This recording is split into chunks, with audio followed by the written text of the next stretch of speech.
Hi there guys, I'm Nikhil from Greedy Tech, and in this video, I'll be showing you the most important tips and tricks for your Vivo T2x. By the way, I'll also be posting a dedicated video on the best feature section and the camera feature section, where I'll be talking about many things which I won't be covering in this video. So definitely check out that video as well, link will be in the description. With that said, first I'll start off with the navigation gestures. Now once you enable the navigation gestures, you can swipe from the bottom of the screen to go home. You can swipe and hold for recent apps. And you can swipe from the left side or the right side of the screen to go back a step. To trigger Google Assistant, you can swipe diagonally from the bottom left corner or the bottom right corner. Just swipe it and Google Assistant will trigger. Besides all these gestures, you can also quickly switch between applications by swiping left or right on the bottom bar, just like on iOS. Next we have split screen mode. Now split screen mode allows you to use two applications at the same time. And there are multiple ways to open or start split screen mode. First we can do it from the recent apps page. Just go to the recent apps page and click on the app icon and select open split screen mode. Then the current application will open up in the top window. Then you can select the secondary application from the list below, or you can go to the home screen and then select the secondary application. Another way to start split screen mode is from the notification toggles. Just go to the notification toggles and click on split screen and you'll enter the split screen mode. The third way is using a gesture. On this phone we have a 3-finger gesture to quickly open the split screen mode. On any compatible application, you just need to swipe up using 3 fingers and you'll open the split screen mode. Very few phones out there offer this particular feature and it works really well. By the way, by default all the apps do not support split screen mode. So if you want to fix that, this is what you need to do. First you need to enable developer options. For that go to settings, about phone and click on build number 7 times. Once you do that, developer options will be enabled. Now you need to go to developer settings, go to the bottom of the screen and enable force activities to be resizable and then restart your phone. And once you do that, you will be able to use almost all the applications in the split screen mode. Next we are going to talk about small window. Now this feature allows you to open applications in a smaller window. You can do that directly from the recent apps page. Go to the recent apps, click on the app icon and click on open in a small window. Once you do that, that particular application will open up in a floating window. You can move it around, you can resize it, you can minimize it into a pop-up bubble. When you click on the bubble, it opens up in a mini window. Next, we also have the option to maximize the app to full screen or close it. By the way, we can only use one application in mini window and we can't use it along with split screen mode. Next, I'm going to show you different ways to take screenshots on your phone. First way is using the buttons. You can just press the volume down and power button both at the same time to take a screenshot.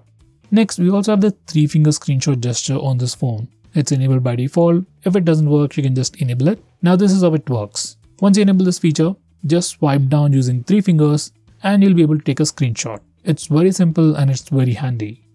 Next, I'm going to show you how to take long screenshots. To take a longer screenshot, first you need to take a regular screenshot. You can either use the buttons or the gesture. Now once you take a screenshot, you get a preview and from here, click on long screenshot button and then your phone will automatically take a longer screenshot.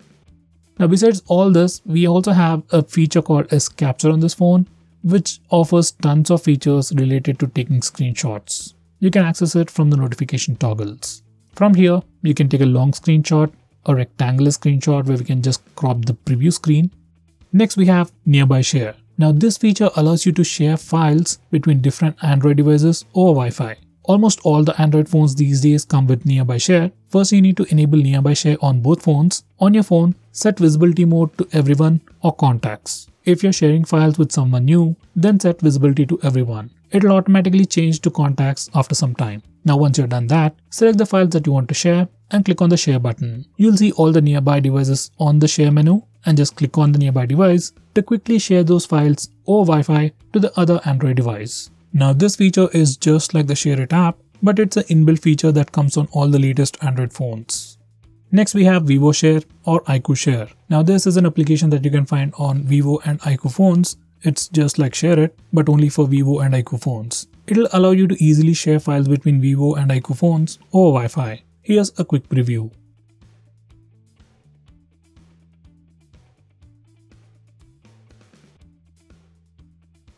Next we have notification history. Now once you enable this particular feature, all the notifications that you get will be recorded in the notification history place. So even if you accidentally dismiss a notification from your notification bar, you can still find them in the notification history panel. I would definitely recommend you to use this feature.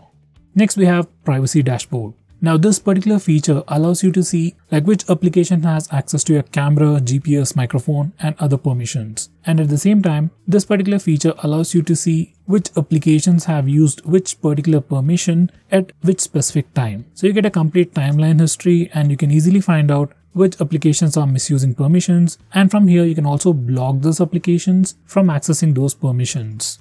Next we have a very important security feature called app pinning. Now this is very important if you're someone who often lends your phone to some other stranger or even your friends. Now once you enable this toggle, you will be able to pin applications from the recent apps page. Once you pin an application, you can't go to the home screen, open camera app or open the gallery application. So it improves the security a lot. To unpin an application or to close the app, from the navigation gestures, you can just swipe up from the button twice and it takes you to the lock screen, and once you enter the password, that application will be unpinned. If you're using navigation buttons, you can press and hold back button and recent apps button and it will take you to the lock screen. Once again, you can unlock the phone to unpin the application. Next we have blur recent apps. Now there are some applications that you want to blur the interface in the recent apps page. Let's say for net banking applications, you don't want others to check out your balance details or other information. You can blur those applications in the recent apps page. You can do all that from here. Next we have background power consumption management. Now on this phone, apps get killed automatically most of the time. For some reason, if you don't want some specific applications to be killed automatically, then you can do that from here. Just go to settings, select the individual application and select do not restrict background power usage. Once you do that, this application will not be killed automatically in the background or whenever you lock your phone. Next we have a quick shortcut to rotate photos. Normally on other phones, if you want to rotate a photo, you have to select the photo, go to edit and then rotate. But on this phone, on the default albums application, you can just select the photo, open it up and then put 2 fingers on the screen and rotate them manually, clockwise or anti-clockwise to rotate that image. It's a really useful shortcut and I wish others implement this feature as well. Next we have some brand new photo editing options on this phone. Now once again, to use this editing options, we need to open the albums application. Just select the application, go to edit and we have tons of photo editing tools. Out of them all, you might be interested in object eraser where you can erase some objects in the photo. It is still in the beginning phase, but this particular feature works really well.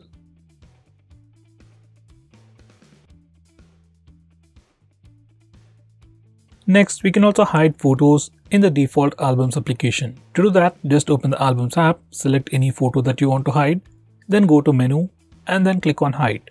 Now that particular photo or video will be hidden. Now to check out all the hidden files on the phone, you can once again go to album settings and go to the hidden section.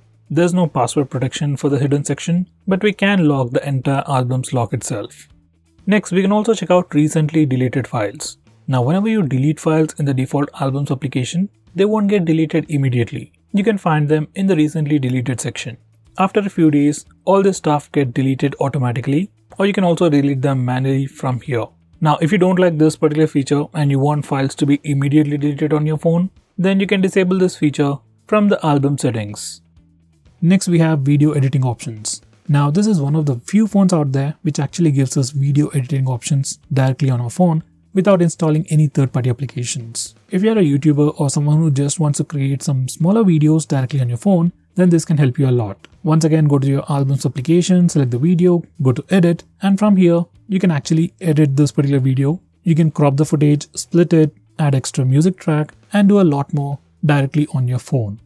Next, we have video compression option. Now this is another unique feature that I found on this phone. Basically, this feature allows you to compress a video all the way from 1080p to 480p. Let's say you want to share a video with your friend, but at a reduced size. Now you can directly compress that video on your phone. There's a reduction in quality as well as the size, and I would say the compression is pretty decent. Next, we can also change the recent tab style. Now, there isn't any complicated stuff going on here. You can just do a pinch out and pinch in gesture on the recent tabs page to change its complete style. Personally, I like the default one. Next, we have dark mode. Now you can enable the dark mode from the display settings or directly from the notification toggles. Once you enable it, all the system UI elements and even some system applications and Google applications change from the default light theme to the dark mode or the dark theme. Here's a quick preview.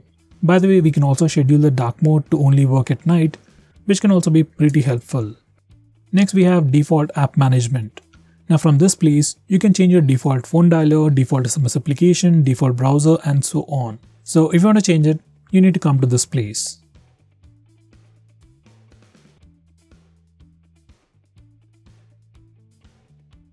Next we have flash notification. Now once you enable this feature, every time you get a call or notification, your flashlight blinks and gives you a notification. Now this particular feature can be pretty handy if your phone is lost and is in silent mode. Next, we can also display the battery percentage directly on the status bar. If you want to do that, just enable this toggle. Next, we can also display the network usage on the status bar, like how much you're downloading and how much you're uploading. You can check out all that information on the status bar just by enabling this toggle. Next, I'm going to show you how to disable the lock screen carousel or the lock screen poster. Now, on your phone, whenever you go to the lock screen, do you see a different wallpaper every time? If you don't like this particular feature, you need to disable the lock screen carousel or the lock screen poster from the lock screen settings. And this is how you can do it. Just disable the toggle to have a static lock screen wallpaper. Next, I'm going to show you another important security feature. Once you enable this feature, let's say you lost your phone or just misplaced it, then no one will be able to completely shut it down from the lock screen. To turn it off, you need to unlock the phone and then only you can restart the phone or shut it off. Once again, it's a very important security feature and I would recommend you to enable it. So guys, these are the most important tips and tricks for your phone. If I missed out on anything important, do let me know by commenting below this video. With that said, this is Nikhil signing off.